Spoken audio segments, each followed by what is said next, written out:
Taestraña hasta el Western Mindanao Command, si Cosa el Razon, si porque yaman release el Abu Sayyaf con el 4 mga Indonesian nationals na kustodiya del gobernador del Sulu, Toto Tan. Asigun pinal portavoz del West Mincom, Major Philemon Tan Iho, yaman monitor sila, si Chen mga Indonesian personalities, Kenya pekura negosya con el mga Abu Sayyaf, pero tormento asigun con este sangga si Chen man. It's like nung 10 Indonesians, dinrap lang sila doon.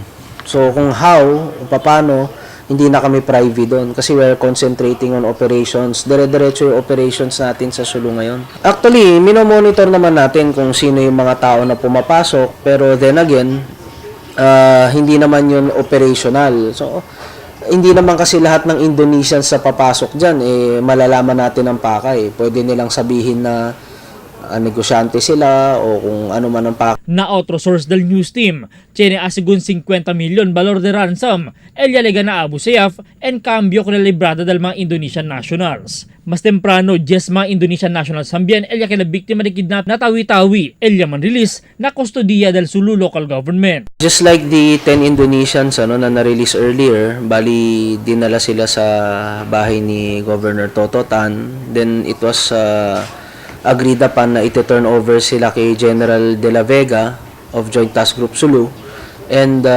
Colonel Faustino of 501st Brigade. So yung tinurn over sila, dinala sila sa 2nd Marine Brigade sa Busbus para ma-check up medical condition nila, okay naman. Ta continua asigun aura el operasyon militar na Sulu este mga tiempo.